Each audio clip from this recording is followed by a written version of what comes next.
This is an affliction of not only youth in college, this is an affliction of everyone. So many people say, oh, I didn't mean that. Right? You say something, somebody takes offense, you say, नहीं, वो तो मेरा मतलब नहीं था. तो क्या मतलब था फिर? So many of us constantly are saying, oh, I didn't mean this, I didn't mean that.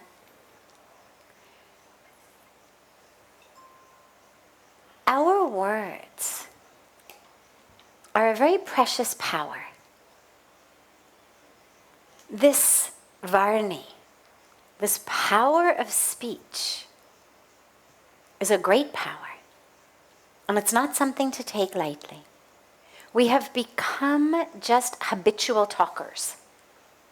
Meaning we don't pay any attention to what we say at all. We just keep talking. Because it's just become a habit. We just talk and we talk and we talk. And when we don't actually have something to say, we talk about nothing. That's when we end up saying things we don't mean, hurting people, hurting ourselves, and developing habits that, as you say, later on, we've come into this habit. It's also a huge dissipation of energy. That ojas in the body, that pran, that sacred life force, these energies of the body, we're not supposed to just throw them away. And this habitual just talking is actually a great waste of the energy of the being. In the Bhagavad Gita, Bhagwan Krishna says, tapas of speech, right speech, is that which is true, kind, and beneficial. True, kind, and beneficial. And I've also, in recent years, heard some other teachers add a fourth criterion. Does it improve upon the silence? That when you're going to speak something, you actually have to ask yourself, is it true? Is it kind? Is it beneficial?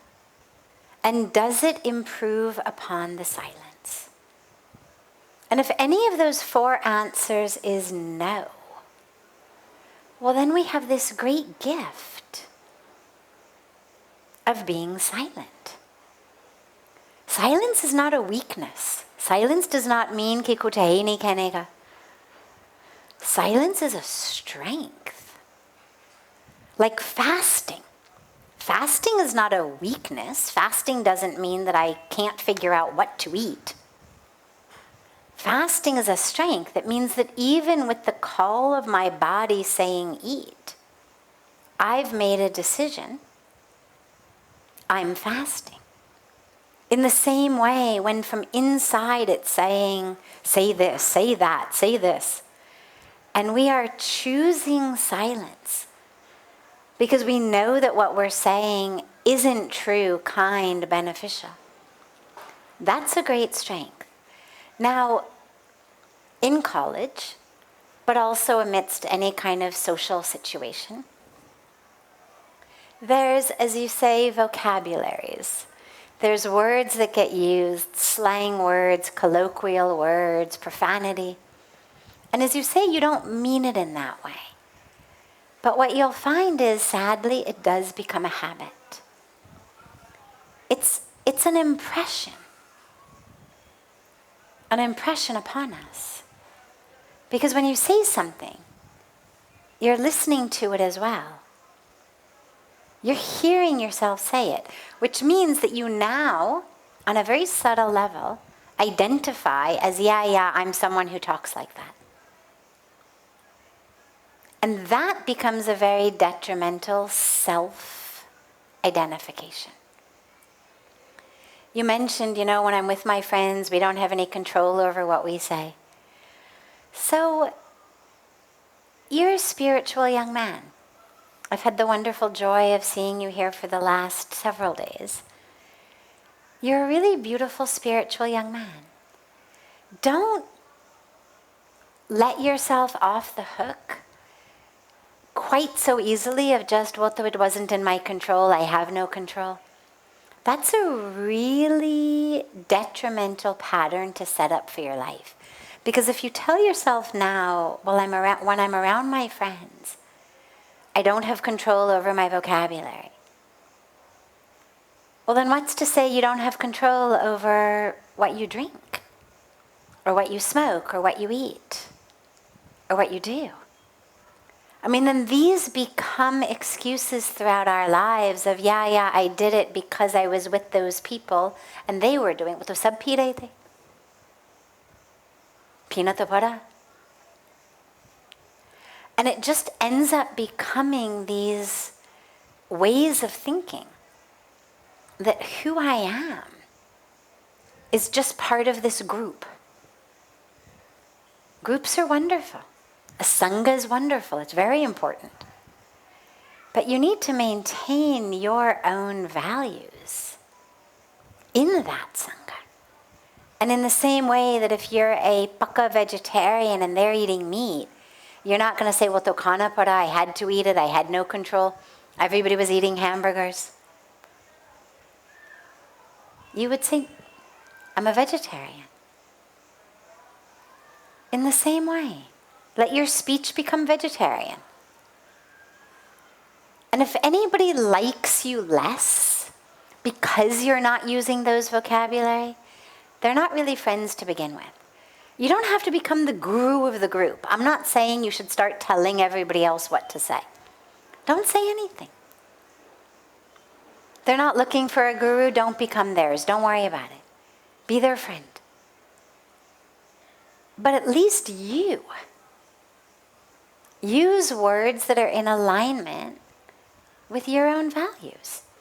And if anybody says to you, why did you use that nice vegetarian word instead of this profanity? Well, then you should feel strong enough to say to them, I've decided that I like my speech to be vegetarian also. And if they give you a hard time about it, then as difficult as it is, that really becomes the time to reevaluate the friendships. In the same way that if they're drinking alcohol and you don't want to drink alcohol, and they pressure you and they make you feel badly for not drinking, well, that's not the right samaj. You want to be with friends who love and respect you for who you are. And so if it's troubling you in such a way that you bring it in here because you know it's there, it's in your heart, it's troubling you, speak from your heart. Use the words you want to use. There's plenty of words. I mean, the English language has plenty of words. The Hindi language has God knows how many more possible permutations. You've got 52 letters compared to our 26. Make up your own word. Invent a new word if you want, for something that could be used instead of that profanity. But don't allow yourself to get into a lifelong habit of, I have no control when I'm around my friends. Learn how to carry yourself.